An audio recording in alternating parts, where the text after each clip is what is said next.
Switching over to the throwback corner. Been a few weeks since we've been there, but there's one guy I think needs to be mentioned here, and it's a guy that's kind of forgotten about because of his last endeavor in the NBA was such a disaster in the head office of the New York Knicks that people have kind of forgotten about what he did as a coach and the elite level that he was at for what 15, nearly 20 years. Phil Jackson, the winningest and, in my opinion, the best coach of all time. So he's got 13 rings to say the least. And then who else has 13 rings? Two as a player, 11 as a coach. Coach two, the greatest of all time.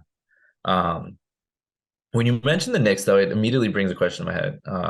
Because we're going to talk about all the positives, and I think it's cool to ruminate on all the cool things that he's done. But I feel like his time in the Knicks really not just like kind of sours that, like in your recent memory of who Phil Jackson is, in the face of the NBA, but kind of what we feel like we've learned he stands for.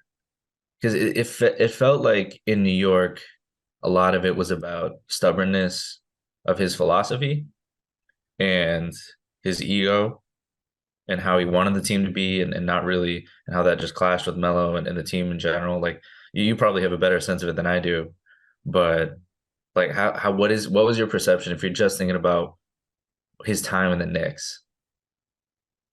It's just the simple thing. Like not everyone can do it all. Like Phil Jackson was an elite, the best coach that you could get. But when you get into the positions of more power and you're making more important decisions and it's a kind of a broader spec, sometimes you just can't do it. And unfortunately, he was probably thinking of how great he was as a coach and thinking that he'd be able to slide in seamlessly to those sort of roles, like similar like to a Pat Riley sort of vibe there. But unfortunately, it just doesn't always come together like that. And when you've had the success that you had, you're gonna stay stubborn, and unfortunately, that's gonna rub the wrong way if things aren't going well. And that's ultimately the way that it worked out. It was as things got worse, I think he probably got more stubborn and was less willing to wriggle, and then it eventually just blew up, and it just looked like a complete disaster.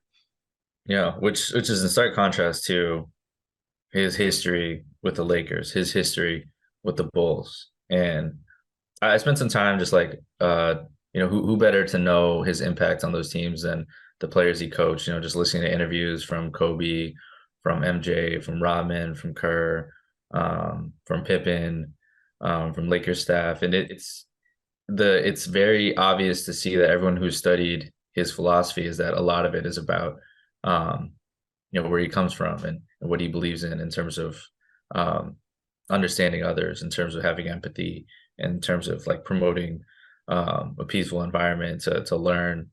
And just like it's odd that you have these two vicious competitors really that are the face of Phil Jackson's legacy, but the underlying message that he imparted to them was like learning, was like respecting your opponent, was kind of like this Zen came from his like Zen Buddhist background.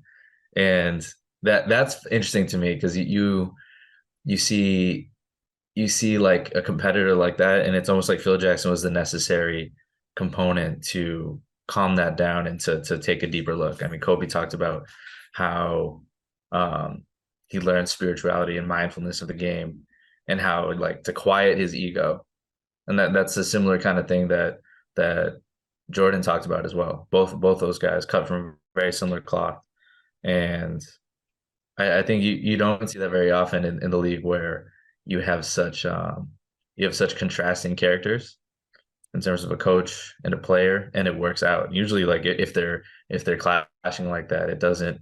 And then the coach is gone. Very few times where you see such a successful relationship. So I think it's cool to see to really think about it and how that he was the perfect kind of guy to guide them, just as like people, Yeah, fundamentals, yeah. and their mentality.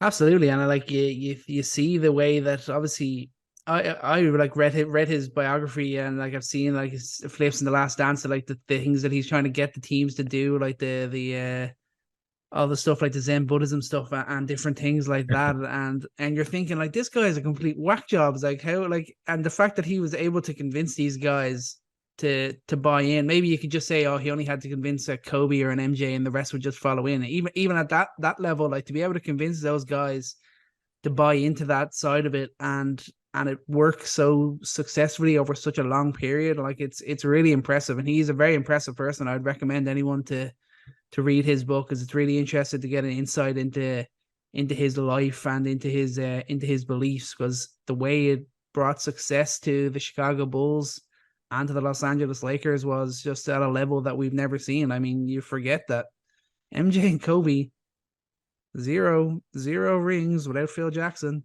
They had a combined 3 conference finals appearances without Phil Jackson, won just a total of 8 playoff series. Like, he was a ginormous part of their success, and it's never really talked about enough. Like, without Phil Jackson, neither of those 2 guys won anything. Yeah, and I think it's fair too to look at it the opposite way too, that that was like the perfect pairing, those 2 guys with Phil Jackson, because what did Phil Jackson do as a coach without them? Those are his only 2 major stints. I don't he didn't coach for any other teams. No. So that's it. I mean, 2 great situations to be in as a coach. You earned that right though. You earned the right to coach the best. Exactly. But I think, I mean, just to preach on that idea a little bit, I think that just goes to show, just not even just basketball, but in life too. Like, when you have different perspectives, when you have different ways of approaching things, like Kobe and MJ are guys who just want to run through a wall, and they needed somebody like him to be, to stick on the Buddhism thing, like the yin to their yang, just like the complete opposite in a way. And if you don't have the right collection of perspectives in the same room, then maybe you don't achieve the ultimate goal. And I think it's a perfect example of that.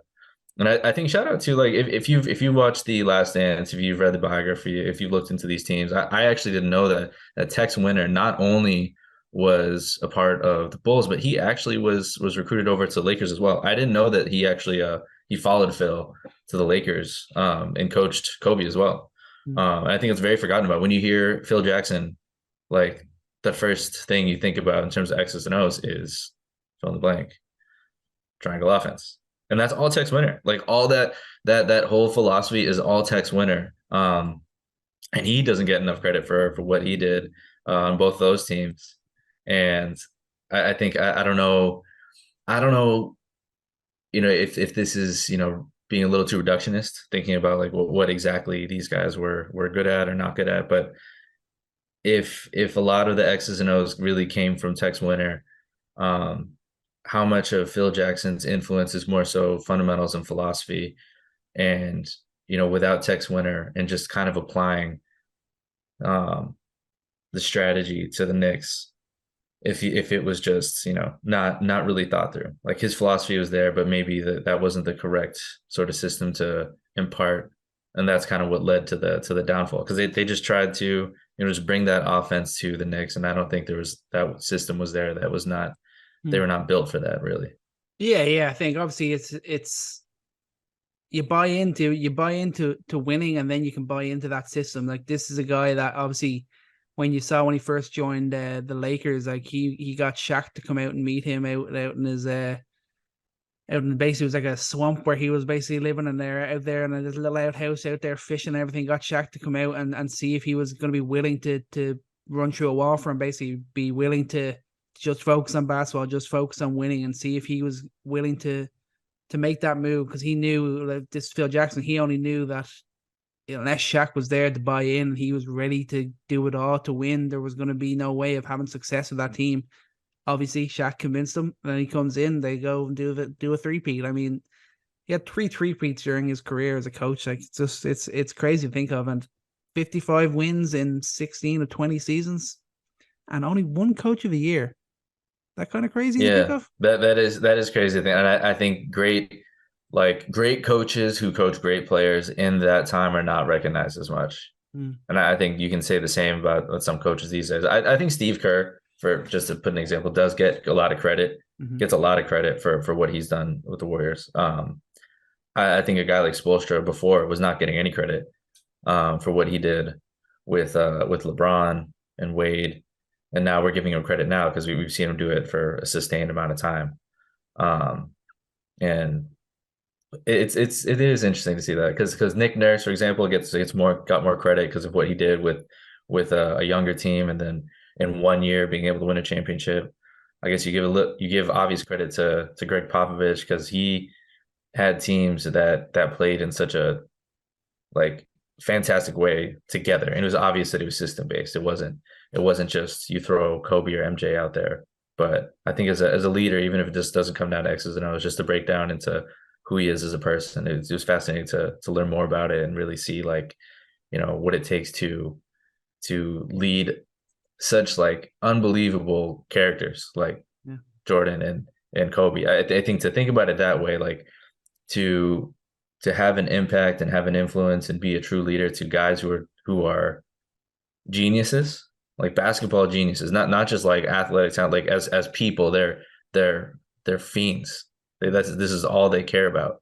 Um, like it's trying to teach like an Einstein, like to be passionate about physics. Like they're so, and I think that's what's really interesting with not just learning about Phil Jackson, but listening to how Kobe talked about the game too, and talked about Phil Jackson and how he wanted to learn. He's just like he's a maniac. He was a maniac, and to be a leader of a guy like that, like that takes a lot, and it teaches us a lot too.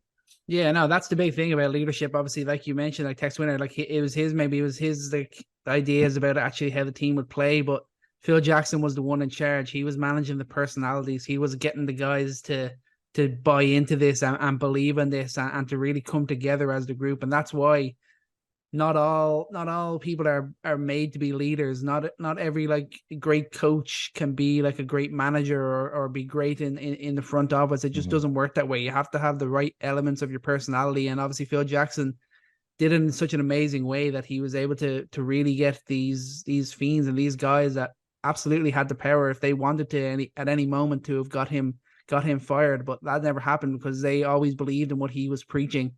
Like, I mean, MJ was willing to retire once the Bulls weren't going to bring Phil Jackson back. Like that's the buy-in that he had there, and I'm sure Kobe would have been at a similar level. Like obviously, when Phil Jackson left the first time, then they had that couple of years, and then they had to get him back, and Kobe knew they needed him back, and then they were able to win again. That's just the way that it was. The impact that he had on their careers, it can't be understated, and his impact across the NBA is something that will last forever.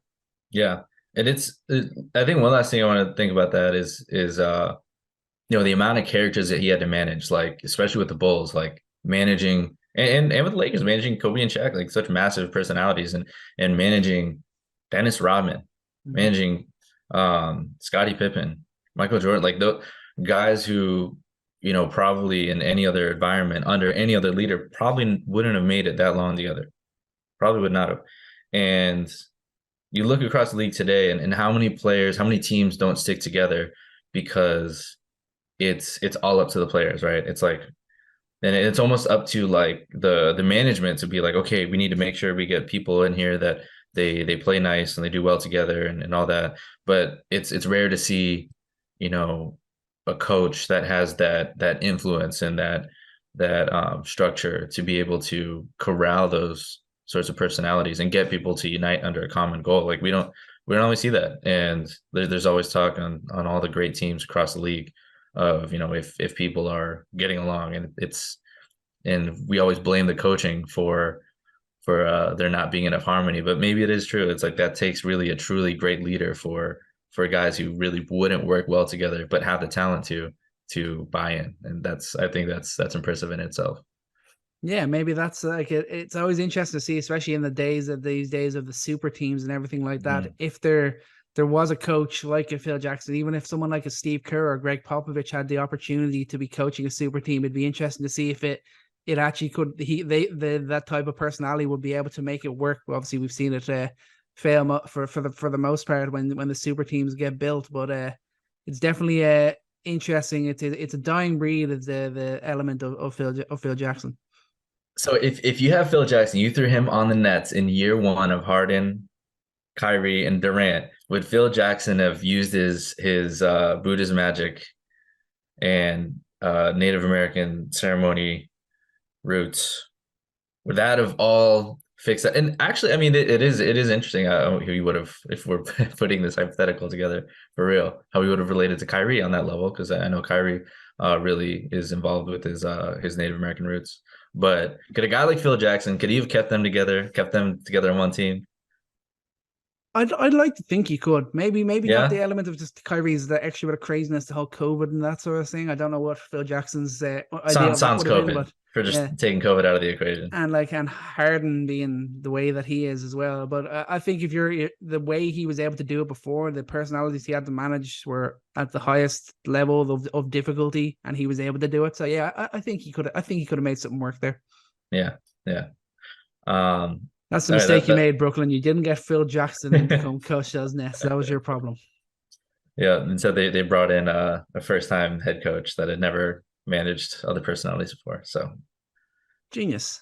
Should have brought Phil Jackson in, but cut it out there. Good Phil Jackson, the GOAT, the personality. Get to know him. It's not just all about the winning. There's a lot more that comes into it. And if you're looking for a new book, Phil Jackson's book, the 11 Rings, it really is a great read because you really get an insight into everything that made him the success that he was.